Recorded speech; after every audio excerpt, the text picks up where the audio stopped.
E mais um destaque internacional: mais de 50 milhões de italianos estão convocados para votar neste domingo em um complexo sistema misto que elegerá 400 deputados e 200 senadores.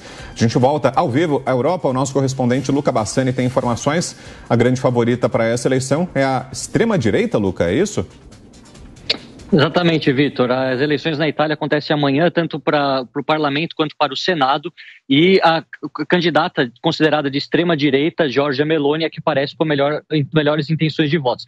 Lembrando que esse conceito de extrema-direita não sou eu que dou, mas sim todos os estudiosos e a própria história italiana, que mostram que desde a redemocratização do país e o país se tornar também uma república no final da década de 40, nunca um partido de tão ultraconservador chegou tão perto de chegar ao poder como é o caso de Giorgia Meloni. Ela está numa coalizão juntamente com outro partido de extrema-direita, a Lega de Salvini, e um partido conservador de apenas direita, centro-direita, de Berlusconi, o Força Itália. Esses três partidos juntos, segundo a última pesquisa, estão na faixa dos 45%, contra os 30% da esquerda à centro-esquerda, que vai até o Partido dos Sociais-Democratas. Na Itália, porém, as pesquisas eleitorais não podem ser divulgadas 15 dias antes do pleito, depois de 15 dias antes do pleito, ou seja, os dados que estamos trabalhando são ainda do dia 10 de setembro e amanhã acontece a votação em todo o país.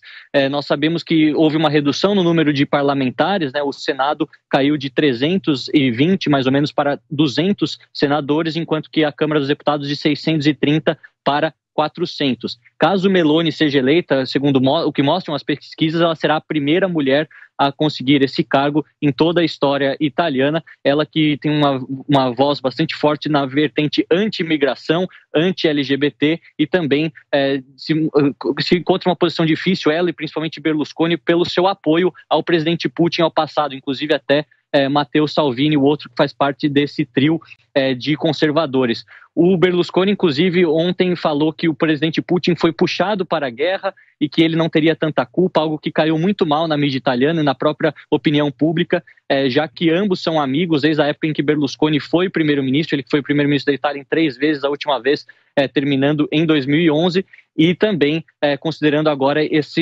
escalada do tom do presidente Putin, algo que os italianos não querem realmente se envolver com os russos nessa questão da guerra. A gente continua acompanhando, as críticas feitas aos últimos governos são bastante grandes e, portanto, a chance da direita voltar ao poder na Itália é bastante grande, inclusive considerando esse partido mais extremo, Fratelli d'Italia, os Irmãos da Itália, que podem chegar na primeira posição pela primeira vez na sua história.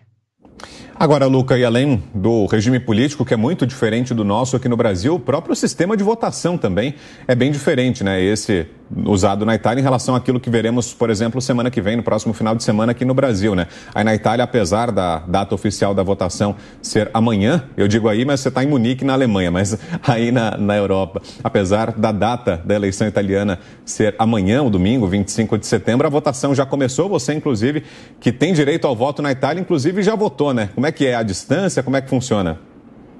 Exato. Todos os cidadãos italianos que vivem fora da Itália podem votar para suas circunscrições, chamadas assim na Itália, né?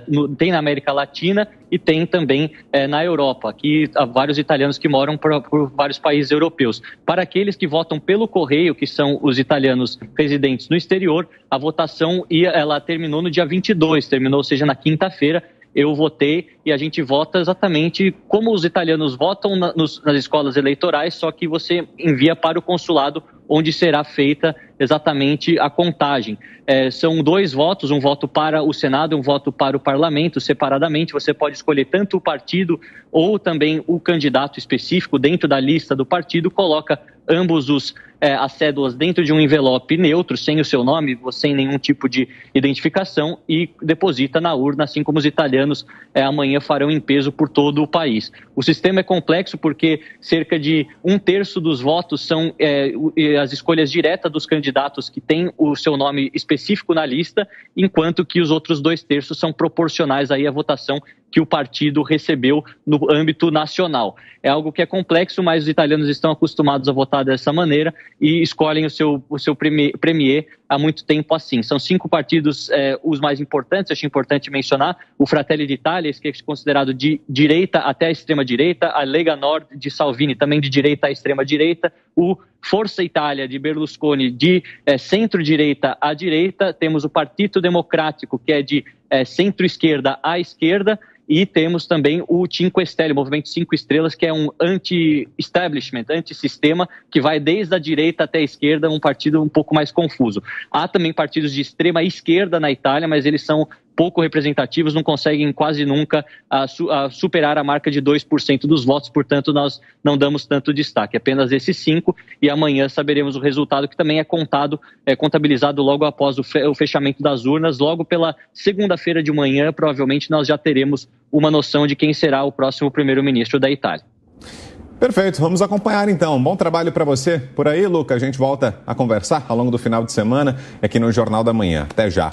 Roberto Mota, e a gente vê então a possibilidade de um desfecho diferente daquilo que tivemos nas últimas eleições aqui na América Latina, por exemplo, né? Como o Luca dizia, a grande favorita é Giorgia Meloni, a candidata da direita ou da chamada extrema-direita. Você pode ficar à vontade, inclusive, para dizer se concorda ou não com essa nomenclatura, mas é um movimento diferente daquilo que tivemos recentemente aqui na América Latina, né, Mota? Com vitórias de candidatos de esquerda na Europa e na Itália especificamente. Tudo leva a crer, tudo indica uma vitória da candidata da direita nessa eleição de amanhã, Mota.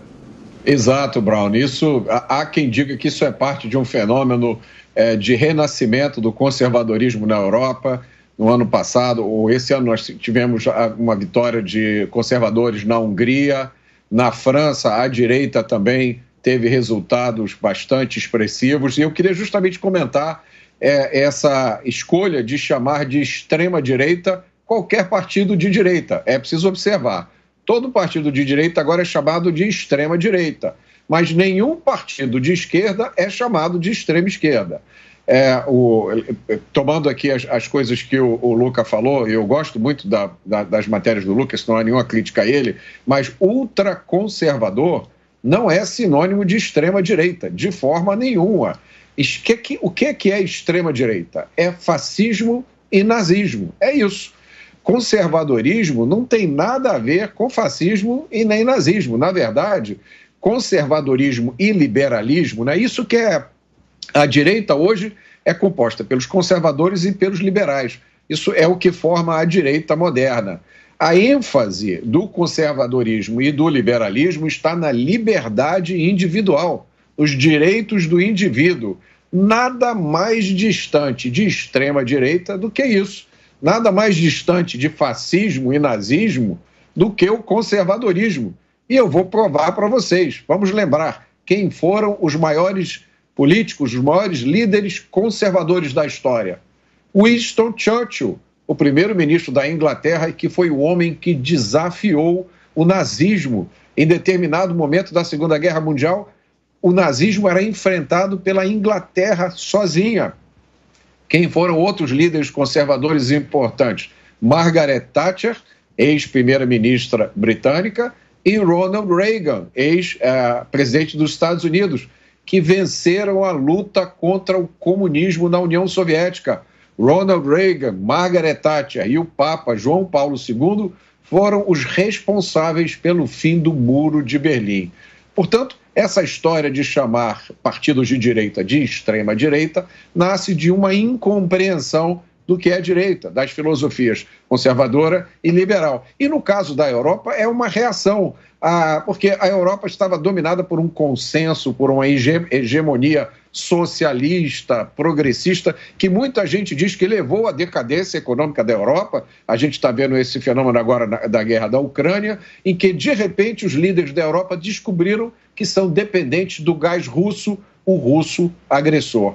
Então, essa hegemonia socialista, progressista, está sendo quebrada pelo surgimento de governos conservadores. E aí a primeira reação é chamar todo mundo de extrema-direita. Não é assim. Agora, Mota, a gente viu o Luca, ele votou durante essa semana e eu gostaria de saber o que você acha disso, de brasileiros que residem lá poderem votar, a importância disso. Isso é uma escolha que as democracias da Europa fazem de estender esse direito de voto a cidadãos que são considerados, que por terem laços de consanguinidade, são considerados cidadãos. Acho um fenômeno interessante. É uma oportunidade, Kalina, para a gente observar como não existe receita pronta para a democracia.